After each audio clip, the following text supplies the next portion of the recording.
Talking to some of the best names in contemporary Christian music. This is the Hope FM Artist Interview. And thank you for joining us for this edition of the Artist Interview here on Hope FM. We have got Matt Hein with us from I Am They. Hey Matt, how you doing? It is such a pleasure and honor to be here hanging out with you guys and with you, Gordon. Thank you so much for having me. I am doing phenomenally. I am living the dream here in, I'm actually in my little small town called Columbia, Tennessee, out here in the States, and we barely have any functioning Wi-Fi. So I'm just lucky to be seeing your face right now and hearing your voice loud and clear. And yeah, I'm so excited to hang out. Oh, well, let's hope that Wi-Fi manages to hold for the duration of the interview. It's got to say, you're a band that I think has been through quite a lot of changes since you started. But before we talk too much about the changes the band's been through, it'd be great if you could tell us a bit about your personal story and the changes that you've been through, both with music, but also with your walk with Jesus.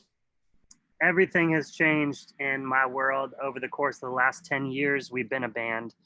That song, Scars, that we just heard is a song that really was the summary of the last really more than 10 years of our band, collectively speaking, but also our individual stories, our individual lives and testimonies, and the things that God has taken us through, the scars that we pick up. And all of us have those, whether they're physical, emotional, spiritual scars, the things that we pick up along the way, and the things that ultimately God has redeemed in our lives. And so yeah, we started as a band. We didn't actually intend on being a band.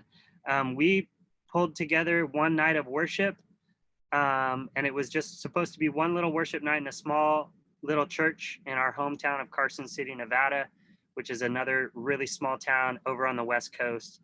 And we didn't intend on it being anything more than that one night, but God just had other plans. And oftentimes I feel like God's dreams and plans for us are so much bigger than our own.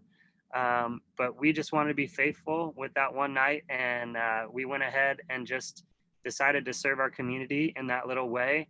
And God just started opening up one door after another door after another door. And we just kept stepping through those things, trying to be faithful with what was in front of us. And yeah, like you said, it's been 10 years of we had a record actually called Trial and Triumph. So that is the story of our lives. And here we are now. I feel like walking in a lot of answered prayers, over the course of the last 10 years. So. Wow. Well, it's certainly absolutely amazing to start off doing a one night sort of worship thing. I guess you were playing, was it other people's music, the things that people we were we had our favorite artists, David Crowder, Chris Tomlin, Matt Redman, all the Delirious guys. There were a bunch of people that inspired us along the way, and those were the songs that we were playing in our church, just like a lot of people do in their churches. And then we started so Delirious, I knew before they were Delirious, when they were like these guys who were playing playing in a school hall, and I went down with some friends to go and see them in this little school hall with 100 people in there, little teenagers on a probably a Friday night. So we had the opportunity to go on tour with Ellie Limebear, who is Martin Smith's daughter. Yeah, she's been on the show. She's great. She's so sweet. They're the best. Her and her husband Tom. We went on tour with them, and that was just such a crazy feeling to be hanging out with. Every night we'd finish our concert singing "I Could Sing of Your Love Forever," and we'd sing that together, and it was just such a magical moment. But it's beautiful. Yeah. She's having a baby actually, so I think she might be a bit busy for a while. But that's a great person to get to tour with. And you've toured with numbers of people, haven't you? So tell us some of the names of the people that you started. Was it with Matthew West? Was he your big opening? Yeah, he was the very first person, our first gig, if you will. Yeah, he came through a little town, Reno, Nevada, and they asked us if we wanted to open for Matthew West, and we were like, Sure, yeah, that'd be great. And but we at the time we didn't even have really a band name. We weren't writing a lot of music, and so we were like, well, we better make some songs and like get a band name and do all the band things, and so we did, and we opened for Matthew, and that was kind of the first one of, yeah, a number of people we got to meet along the journey, and that were really they were very influential, in our story. People like Big Daddy Weave, Mike Weaver of that band, Brandon Heath. At the time, he was actually he called his record label and told them about us, and that was really influential in our story. Chris August, we've gotten to go on tour with Casting Crowns and David Crowder and Matthew West again, and some of these people that were just heroes, and people that we were singing their songs before we ever knew them, and became friends with them. It's just really wild to see, and now, hang out with. We were just actually at Matthew West's house the other day. What's crazy, actually, a very full circle moment. This last record that we just tracked last year is out right now. We have a song with Matthew West that we got the opportunity to write with him and put him on our record. He sings on our record, and that was a very full circle, just wild moment for us, because we were like, man, you were our very first gig, and now we have a song on our record with you. So is that Found My Freedom? Yeah, Found My Freedom. Great track. And I've got to say, Matthew West is actually hilarious. So we had him on the show, and he just was a bundle of laughs. I really, really enjoyed chatting with him. So the fact you get to hang out with him regularly or whatever, I think good for you that you've got. It's amazing all the different contacts that you have. Although, so wait, but your hometown, you said, where is it? Carson City, Nevada was my hometown. Yeah, that was where we started. But do you live now in Nashville, where everybody lives? Yeah, yes. if you're in music, you're in Nashville, aren't you? Really? So you've got Abby Parker on vocals as well, and I've got to say she has got an absolutely fantastic voice as well. So now, do you feel? Has it changed that attitude within you, that rather than comparing and being worried, is it now that you're championing each other much more? Do you feel? Yeah, absolutely. I definitely feel like we recognize the strengths. Each person in the band has a different strength. And instead of trying to, compete or to force anything, it's just recognizing who God has made each individual person to be. And really, like you said, championing that, being grateful for that, and allowing space and making space for that person to thrive in the identity that God has given them. And our band name, As I Am They, is from John 17 and is about that identity that God has given us. Jesus is praying for his disciples and speaking of who they are, and those are things. One particular part of that passage, Jesus is praying to his Father, and he says, that they would be one, just as you and I are one. And that was something that we didn't really understand, I don't feel like, at the beginning of our band. We didn't understand what unity meant. We didn't understand what that took, and how to get there. And so we were kind of, I think, tripping over ourselves for a number of years, maybe striving and trying to make it happen a certain way. But when we really, I think, made space for everyone to have a voice in the band, everyone to feel valued, and come to the table and bring the strengths and the gifts and the talents that God has put in each one of us. Justin, he's our keyboard player, but he also runs all of our merch stuff. He does a bunch of design work. He now is doing a bunch of production work in the band. He never did any of that, stuff to the full capacity, and he had ownership and could take ownership of that. But we were like, hey, what if we just gave Justin all of this? And he's gone off with it and totally is killing it. And Abby, like you say, has a completely different personality than me. different kind of way that she operates and thinks through things. But it's such a valuable asset to our band. And she also has that incredible voice, like you're talking about. She can bring these messages and these songs that maybe I can write, but I can't sing.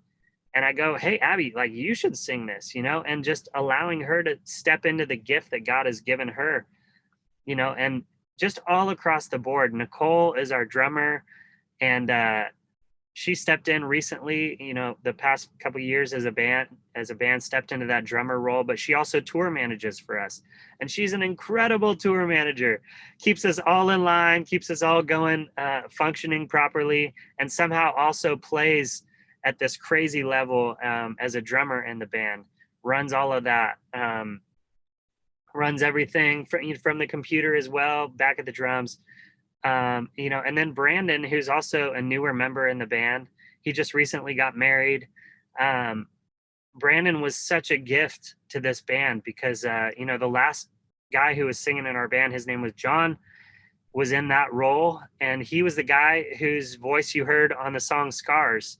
And you can hear that song and go, wow, what a gift John had. Like, what a voice he had. And that was awesome. But there were some challenges. He was facing some health things. And when he left the band, I was like, another time, it was like, God, what do we do now? This is such big shoes to fill. And do you want us to keep doing this?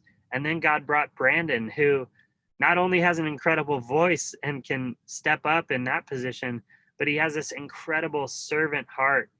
And he just gets up and he's unloading the trailer. And he's just one of those guys that, like, how can I serve? How can I help?